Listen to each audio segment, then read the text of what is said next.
Organisasi Papua Merdeka atau OPM selama bertahun-tahun terus memperjuangkan klaim kemerdekaannya dengan memanfaatkan berbagai narasi geopolitik dan isu internasional. Salah satu klaim yang kontroversial adalah keterkaitan antara perjuangan mereka dengan Israel, termasuk pernyataan bahwa Israel memiliki hak atas tanah Papua. Dalam narasi ini, OPM berusaha membangun hubungan dengan kekuatan internasional yang dianggap dapat memberikan legitimasi pada tujuan mereka. Laporan Amnesty International mengungkapkan bahwa konflik di Papua terus meningkat dengan lebih dari 100 insiden kekerasan bersenjata terjadi antara tahun 2020 hingga 2023. Situasi ini mencerminkan kompleksitas konflik yang tak hanya berakar pada isu internal, tetapi juga berpotensi melibatkan kepentingan aktor-aktor internasional. Klaim keterlibatan Israel dalam isu Papua seringkali didasarkan pada hubungan historis dan politis Israel dengan isu-isu separatis di berbagai belahan dunia. Beberapa laporan menyebutkan bahwa tokoh-tokoh Yahudi global, baik melalui organisasi maupun individu, diklaim memberikan dukungan politik terhadap Papua. Namun, hingga kini, tidak ada bukti konkret yang menunjukkan keterlibatan resmi Israel dalam mendukung perjuangan OPM. Sebaliknya, narasi ini lebih sering digunakan oleh OPM untuk menarik perhatian dunia terhadap situasi di Papua. Dengan menghubungkan perjuangan mereka dengan isu-isu internasional seperti hak bangsa untuk menentukan nasib sendiri, mereka berharap dapat memperoleh dukungan lebih luas.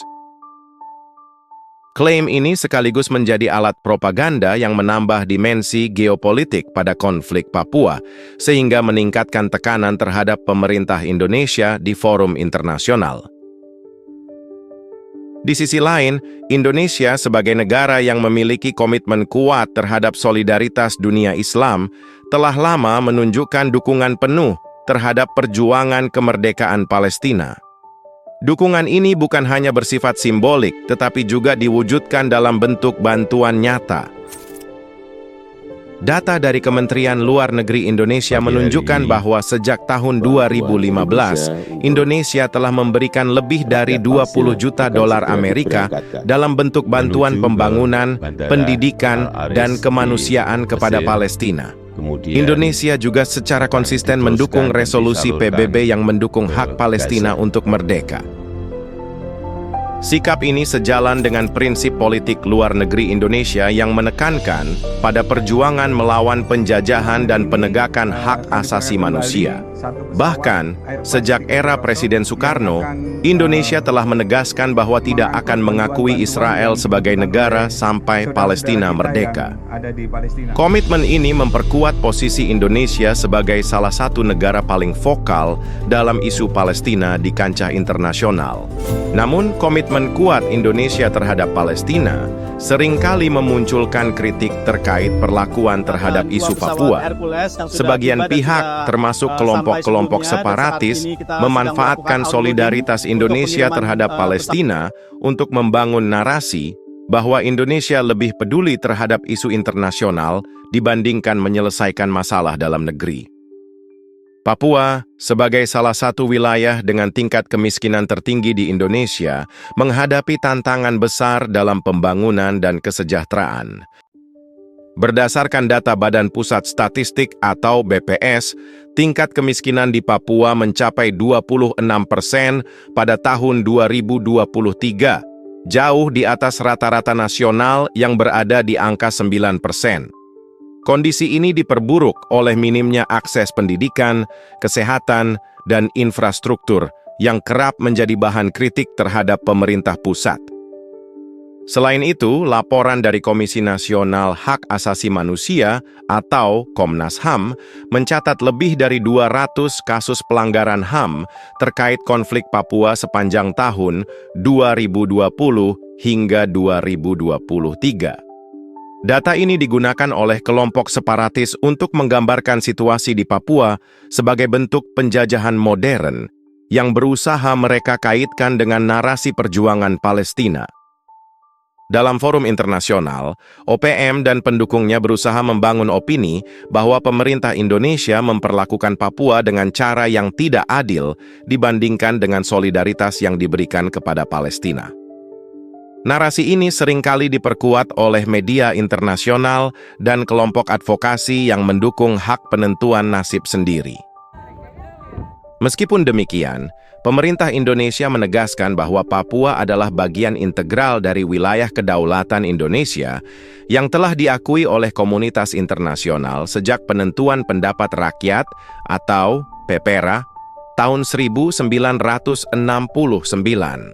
Dalam upaya menjaga integritas wilayah, pemerintah telah mengalokasikan dana besar untuk pembangunan di Papua melalui skema otonomi khusus atau OTSUS. Sejak tahun 2001, lebih dari 100 triliun rupiah telah dikucurkan untuk meningkatkan kesejahteraan masyarakat Papua. Program ini mencakup pembangunan infrastruktur, pendidikan, dan layanan kesehatan, meskipun implementasinya masih menghadapi tantangan, terutama dalam hal pengawasan dan efektivitas. Keterlibatan komunitas internasional dalam konflik Papua menciptakan tantangan tambahan bagi Indonesia. Sebagai negara yang memegang teguh prinsip kedaulatan, Indonesia berusaha menunjukkan bahwa solusi terhadap masalah Papua adalah melalui pendekatan dialog, pembangunan, dan penghormatan terhadap HAM. Dalam konteks ini, pemerintah berupaya untuk menyeimbangkan antara komitmen terhadap isu-isu internasional seperti Palestina dan fokus pada penyelesaian masalah domestik seperti Papua. Langkah ini tidak hanya penting untuk menjaga stabilitas dalam negeri, tetapi juga untuk mempertahankan citra Indonesia sebagai negara yang konsisten dalam memperjuangkan keadilan di tingkat nasional maupun global. Meski demikian, isu Papua tetap menjadi tantangan yang kompleks bagi pemerintah Indonesia. Tidak hanya terkait dengan faktor sejarah dan dinamika internal, tetapi juga campur tangan pihak-pihak asing yang memiliki kepentingan geopolitik maupun ekonomi. Dalam beberapa laporan, seperti dari International Crisis Group, disebutkan bahwa Papua memiliki cadangan sumber daya alam yang sangat besar, termasuk emas, tembaga, dan gas alam, yang menjadi salah satu alasan mengapa wilayah ini terus menjadi sorotan berbagai pihak. Perusahaan seperti PT Freeport Indonesia, yang merupakan salah satu produsen emas dan tembaga terbesar di dunia, menjadi contoh nyata bagaimana Papua memiliki peran strategis dalam ekonomi global. Dalam hal ini, isu separatisme seringkali menjadi pintu masuk bagi negara-negara asing untuk ikut campur dalam urusan domestik Indonesia.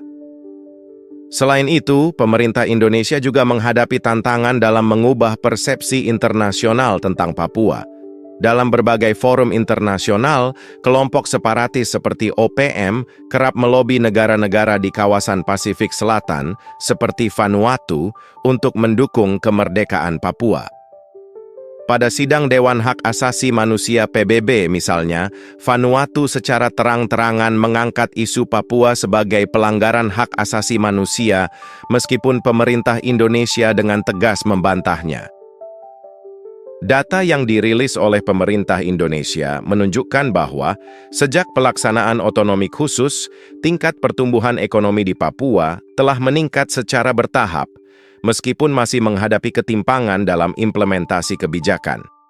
Sementara itu, pembangunan infrastruktur seperti Trans Papua dan peningkatan akses kesehatan menjadi bukti nyata komitmen pemerintah dalam meningkatkan kesejahteraan masyarakat Papua. Di tengah narasi internasional yang seringkali menyudutkan Indonesia, pemerintah juga terus menggandeng tokoh masyarakat adat dan agama untuk menyuarakan realitas di Papua yang sebenarnya. Upaya ini penting untuk melawan propaganda yang disebarkan oleh kelompok separatis. Dialog dengan masyarakat Papua, termasuk dengan generasi muda, menjadi salah satu kunci untuk membangun kepercayaan. Dengan memadukan pendekatan pembangunan, dialog, dan penegakan hukum yang adil, Indonesia memiliki peluang besar untuk menyelesaikan konflik di Papua secara damai dan berkelanjutan. Hal ini tidak hanya penting untuk menjaga kedaulatan Indonesia, tetapi juga untuk membuktikan kepada dunia bahwa isu Papua dapat diselesaikan dengan cara yang bermartabat dan menghormati nilai-nilai hak asasi manusia.